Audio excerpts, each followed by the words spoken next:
जिब्या होता है मुलायम। इसलिए संसार में अगर हम लोग को रहना है तो नम्र होकर के रहेंगे। तो अभी जो पाठ सुने कि मनुष्य शरीर की उपादेयता, यह मनुष्य शरीर कितना दुर्लभ है। अगर मनुष्य शरीर एक बार हाथ से चला गया तो फिर कब मिलेगा? 2.25 अरब वर्ष के बाद। इसलिए ऐसे अनमोल शरीर को हम लोग को व्यर्थ में नहीं गंवाना चाहिए।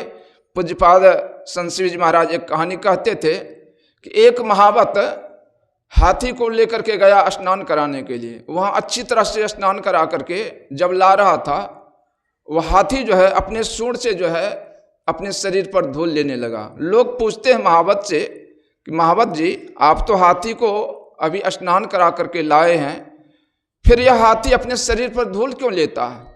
महावत कहता यह तो जानवर है, इसको ज्ञान नहीं है, इसलिए धूल लेता है। उधर से रहीम कवि आ रहे थे। रहीम कवि से लोग पूछते हैं कि रहीम कवि, इस हाथी को अभी स्नान करके लाया गया है, फिर यह शरीर पर धूल क्यों लेता है?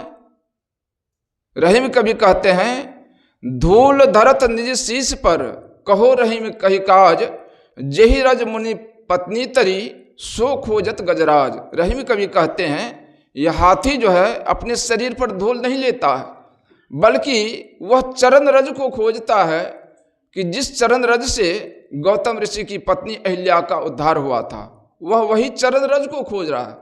उधर से संत कबीर साहब आ रहे थे। कबीर साहब से लोग पूछते हैं कि हाथी जो है इसको स्नान करा के लाया गया है, फिर अपने शरीर पर धूल क्यों लेता है? संत कबीर साहब कहते हैं, राज द्वारे बांधया माथा धुनत गजंद, मानुष जन्म कब पाइयों भजियों परमानंद। यह हाथी जो है अपने शरीर पर धूल नहीं लेता है, बल्कि अपना सिर ढूंढता है कि हमको हमारा यह कब हाथी का शरीर छूटे और मनुष्य का शरीर हो जाए, हम परमात्मा का भजन करके मुक्ति को प्राप्त कर लें, अपना कल्याण पा लें।